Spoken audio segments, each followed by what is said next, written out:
Assalamu alaikum wa rahmatullah, chers enfants, j'espère que vous allez tous très bien. Aujourd'hui, nous avons l'honneur d'avoir parmi nous deux filles, Sirin et Shirin. Attention, ce sont deux prénoms qui se ressemblent, mais dont la signification, vous le verrez, est quand même un peu différente. Aujourd'hui, je vous propose, chers enfants, euh, d'admirer, d'apprécier et de nous identifier à une femme extraordinaire. On peut la qualifier d'héroïne. Cette femme a bel et bien existé au temps du prophète de l'islam.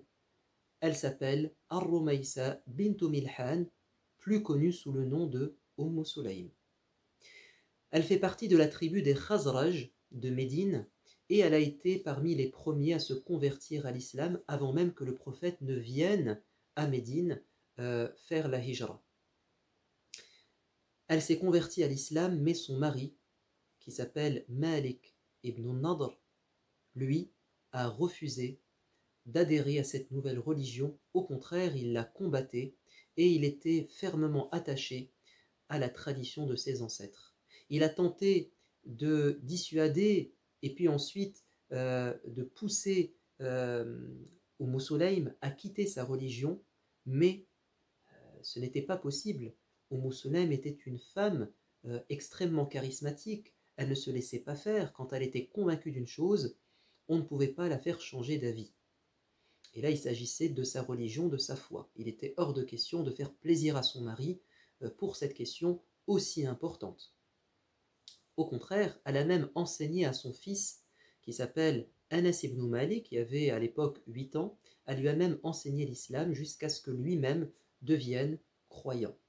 Alors, voyant que c'était peine perdue, le mari va décider de quitter le foyer, la maison, et il va voyager vers la Syrie, et il mourra en route. Maintenant que Sulaym était veuve, des gens vont venir la demander en mariage. Parmi eux, Abu Talha, qui était un homme honorable, respecté. Sauf qu'il n'était pas, à ce moment, musulman. Sulaym va lui dire: Oh Abu Talha, tu n'es pas le type d'homme qu'une femme refuse. Tu es quelqu'un de bien, quelqu'un de riche, mais tu n'as pas la même foi que moi. Je ne peux pas épouser un homme qui va passer son temps à implorer, à adorer des statues. Moi, j'ai besoin de quelqu'un qui m'aide dans ma religion, qui me soutient dans ma foi. Comment peux-tu adorer des statues faites de bois par une tribu, alors que ce même bois est utilisé comme combustible pour alimenter un feu? Réfléchis un peu, Abu Talha. Et Abu Talha va lui dire: Oh Sulaym, si tu acceptes de m'épouser, alors sache que je te rendrai riche. Elle va lui dire: ça ne m'intéresse pas, ce n'est pas ce que je recherche. Moi, je suis une femme qui recherche un homme qui va m'aider dans ma vie de couple, qui a la même vision que moi. Si tu embrasses l'islam, j'accepterai de t'épouser et je ne te demanderai aucune dot. C'est-à-dire que mon cadeau de mariage, c'est que tu deviennes croyant. Abu Talha a compris que Sulaym était déterminé. Cela va le faire réfléchir. Après quelque temps, il va se présenter au prophète de l'islam en lui affirmant qu'il était maintenant devenu musulman. Et donc, il va pouvoir épouser Sulaym. Certains diront: mais il s'est converti à l'islam dans le but de l'épouser. C'est une conversion de circonstance, par intérêt. C'est pas sincère de sa part. Détrompez-vous. Vous savez, Allah Azza wa Jal nous guide de différentes manières. Parfois, il nous met sur notre chemin un homme ou une femme qui va nous donner des bons conseils, qui va nous faire aimer Dieu. Donc là, il y a un intérêt pour lui de devenir musulman. Mais cela n'exclut pas, n'est pas contraire au fait qu'il soit sincère. Les deux peuvent aller de pair. Et c'était le cas de Abu Talha. La preuve, le prophète de l'islam va dire: quand Abu Talha arrivait, je vois sur son visage la lumière de la foi. Voyez comment Sulaym était une femme qui avait compris son objectif dans la vie. Ce n'est pas une femme qui suivait aveuglément ses sentiments. Je pense que beaucoup de femmes auraient accepté directement d'épouser un homme riche, un homme respecté. Mais elle avait compris que au-dessus, au-delà De l'amour qu'on peut avoir pour une personne, il y a l'amour que nous avons pour Dieu. Et puis vous savez, quand on se marie, on peut avoir des amis non musulmans, il n'y a aucun problème. On peut les aimer, on peut partager des liens très forts avec eux. Mais dès qu'on choisit de se marier, il faut absolument que la personne ait la même foi que toi. Allah Azza wa Jal dit dans la sourate numéro 2, Al-Baqarah, c'est le verset 221, il s'adresse aux femmes, et n'épousez pas ceux qui n'ont pas la même foi que vous, les polythéistes. Il vaut mieux pour vous d'épouser un serviteur croyant que d'épouser un homme libre, riche, puissant, admirable, mais qui n'a pas la même foi que vous, même si il vous plaît en apparence. Pourquoi? Allah nous dit, car ces personnes qui n'ont pas la même foi que vous appellent à l'enfer, alors que Dieu vous appelle au paradis et il veut vous pardonner. C'est ainsi que Dieu expose ces signes pour que les gens réfléchissent. Quand tu te maries, ton projet c'est quoi en tant que croyante? C'est non pas d'être avec ton mari sur terre uniquement, mais c'est d'être avec lui au paradis. La pire des choses, c'est d'être séparé au paradis, qu'il soit éternellement dans un endroit et toi dans un autre. Et puis, la chose la plus importante, c'est ta religion, ta foi, ta relation à Dieu. Comment peux-tu vivre avec une personne qui t'indique le contraire, qui va au mieux te laisser toute seule, seule cheminer vers Dieu, tu vas te sentir frustré, abandonné, et au pire, il peut te ralentir, voire même te mettre des bâtons dans les roues. Évidemment, le mieux, c'est d'avoir quelqu'un qui a la même foi que toi, qui va t'aider à aimer Dieu et à adorer ton Seigneur. Et puis, votre but, c'est aussi d'avoir des enfants. Mais si vous n'avez pas la même vision des choses, vous n'allez pas les éduquer de la même manière, ça va être conflictuel. Continuons. Sulaym était une femme qui était attachée à sa religion, qui aimait apprendre sa religion. Vous savez, elle était la porte-parole des femmes de Médine. Quand il y avait une question taboue qu'on n'osait pas poser au prophète, on envoyait Sulaym qui, elle, avait l'audace, le courage de poser des questions qui parfois étaient dérangeantes, mais avec beaucoup de pudeur et d'intelligence, et elle obtenait des réponses qu'elle transmettait aux autres femmes. Sulaym était surtout une femme très patiente dans les épreuves. Vous l'avez vu, elle a été très éprouvée, mais c'est pas fini. Elle a eu de son premier mariage 2 enfants. On a dit Anas ibn Malik, mais aussi son grand frère qui s'appelle Al-Bara ibn Malik. Et elle a eu avec Abu Talha un enfant, je pense que c'est Abu Umayr. Un matin, euh, comment il s'appelle Abu Talha, voilà. Il part au travail et il laisse son fils qui était fort malade. Durant la journée, l'enfant va décéder. Évidemment, dans la maison, ça a été les pleurs, le choc, mais Sulaym a fait preuve de sagesse. Elle a dit, s'il vous plaît, je ne veux pas que vous préveniez mon mari. Laissez-moi lui annoncer la chose. Je sais comment m'y prendre.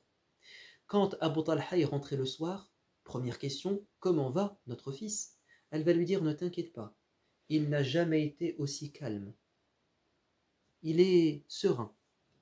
Alors lui, il a pensé qu'il était endormi, qu'il allait bien, que sa santé était revenue. Alors il va s'asseoir, il va manger. Sulaym lui a préparé un bon repas. Et quand ils vont se retrouver sur le lit pour dormir, elle va lui dire, ô mon mari, je veux te soumettre un cas de figure et avoir ton avis. Si quelqu'un nous prête une chose, et qu'après un certain temps, il la réclame, et que nous refusons de le lui rendre, est-ce que c'est juste? Abu Talha dit non, c'est injuste, c'est du vol, il faut lui rendre ce qui lui appartient. Et là, elle va lui dire, ô mon mari, patiente et dis Inna lillah wa inna ilayhi raji'un, car Allah a repris ce qui lui appartenait, c'est-à-dire notre enfant. Oh, là, ça a été le choc et en même temps l'admiration. Comment a-t-elle fait, ma femme, pour patienter et m'annoncer les choses avec une si grande sagesse? Le lendemain, il va rapporter cet incident au prophète de l'islam et le prophète va dire, Ya Allah, bénis cette famille. eh bien sachez que Sulaym va tomber enceinte et 9 mois plus tard, elle va accoucher d'un enfant qu'on va nommer Abdullah. Et celui qui rapporte cette histoire dit: je vous assure que j'ai vu Abdullah grandir, se marier et avoir 10 enfants. Les 10 enfants connaissaient le Coran par cœur, grâce à l'invocation du prophète et surtout grâce à la foi de leur grand-mère. Sulaym était réputé pour son courage. Anas ibn Malik, son fils, dit: j'étais présent à la bataille de Uhud, la bataille qu'ils vont perdre, la numéro 2, et quand les musulmans se sont échappés parce qu'ils avaient été pris de revers par la cavalerie de Khalid ibn al-Walid, il a dit: j'ai vu mon beau-père Abu Talha faire partie de ces compagnons qui sont restés autour du prophète pour le protéger. Il le protégeait avec son bouclier. Et il disait: prophète, mets-toi derrière moi et ne sors pas ta tête. Par Dieu, pour l'amour de Dieu, je préfère recevoir les flèches plutôt que tu ne t'en prennes une. Il dit: et j'ai vu la fille de Abu Bakr, Aïcha, et j'ai vu ma mère courir soulevant leur jupe, portant des gourdes d'eau pour abreuver les soldats. Elles partaient, elles revenaient, elles partaient, elles revenaient. C'était dangereux pour elles, mais elles étaient courageuses toutes les deux, notamment sa maman. Et puis, sa mère, Sulaym, a même participé à la bataille de Hunayn, c'est-à-dire à peu près 6-7 ans plus tard. Et elle avait un poignard avec elle, qu'elle avait caché. Et son mari Abu Talha dit: prophète, regarde, Sulaym a un poignard avec elle. Et le prophète lui dit: mais pourquoi tu as ça? Elle a dit: prophète, s'il y a un ennemi qui s'approche, je vais me défendre. Elle était vraiment courageuse.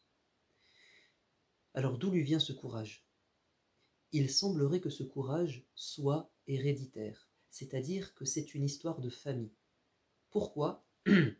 Parce que, en fait, ses frères et sœurs étaient ainsi. Elle avait une sœur qui s'appelait Hiram, bintu Milhan.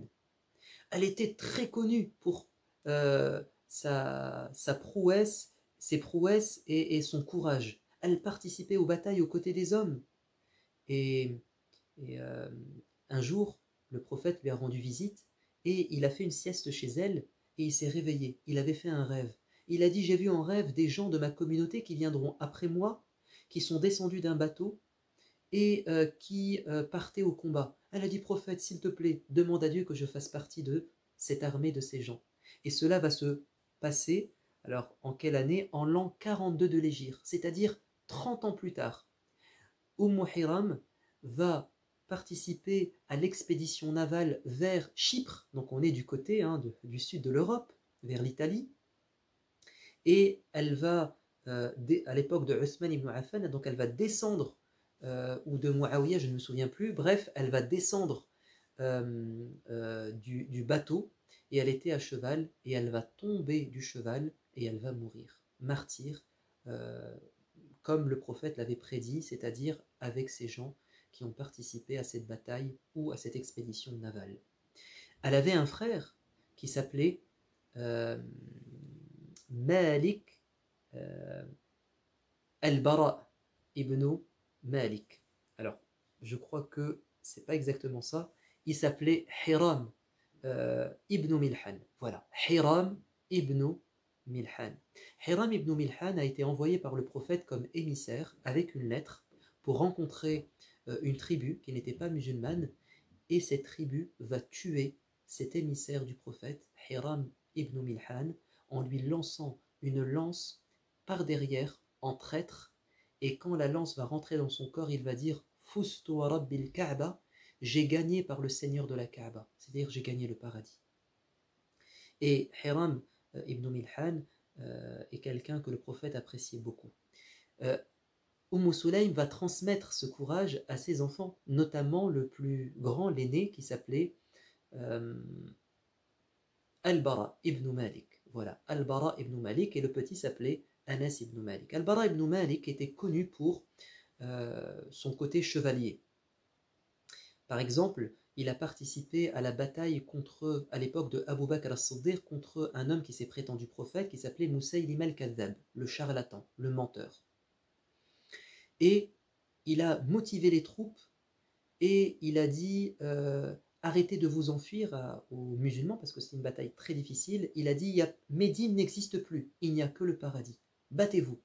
Et quand ils vont réussir à avoir le dessus sur l'armée de Moussaïlim al-Kadhab, eux vont se réfugier dans leur château et donc ils ne pouvaient plus les approcher, les musulmans ne pouvaient plus les attaquer. Et donc qu'est-ce que va dire Al-Bara ibn Malik? Il a dit prenez-moi sur des lances, enfin sur un bouclier et jetez-moi par-dessus les murailles, je vous promets que je vais ouvrir la porte. C'était quelque chose de très risqué évidemment, mais il a voulu se sacrifier et il a réussi. Il a ouvert les portes du château et les musulmans vont entrer et gagner la bataille. Il n'est pas mort à ce moment. Il ne mourra que plus tard dans une bataille contre les Perses à l'époque de Omar ibn al-Khattab, la bataille de l'Qadisiyya, où il va dire Ya Allah, je te demande deux choses, accorde la victoire aux musulmans et rappelle-moi à toi, c'est-à-dire donne-moi le martyr. Et il va se battre comme un lion et il mourra martyr. Il n'avait tellement pas froid aux yeux que Omar ibn Khattab disait ne donnez jamais le commandement d'une armée al-Bara ibn Malik parce qu'il pourrait les conduire à la mort. Il fait des choses trop dangereuses. Et le prophète de l'islam a dit il y a des gens, quand vous les voyez, vous les dévalorisez, vous les déconsidérez. Leurs cheveux ne sont pas coiffés. Ils sont pleins de poussière. S'ils venaient frapper à votre porte, vous les rejeteriez. Mais ces gens-là, s'ils demandent quelque chose à Dieu et ils disent Ya Allah, je jure que je te demande ça, Allah leur donne sur le champ. Parmi eux, il y a Al-Bara ibn Malik. Nous n'avons pas fini l'histoire de cette femme extraordinaire. Nous allons parler de son amour pour le prophète et l'amour du prophète pour sa famille dans la prochaine vidéo. Que signifie Sirin et Shirin? Commençons par Sirin, qui est un prénom d'origine arabe qui signifie une personne qui mange bien et qui remplit son ventre. Donc quelqu'un qui mange bien, qui est en bonne santé. Et Sirin, c'était la sœur de Maria, la copte, qui était l'épouse du prophète. Sirin va se marier avec Hassan ibn Thabit, qui est le grand poète, compagnon du prophète de l'islam. Quant à Shirin, c'est un prénom cette fois-ci d'origine kurde et d'origine perse, et ça signifie la fille qui est ravissante, qui est belle, et ça renvoie aussi à une pâtisserie chez les Perses. Donc ce sont deux prénoms qui sont très beaux. Je vous dis à bientôt les enfants. Wassalamu alaikum wa rahmatullah.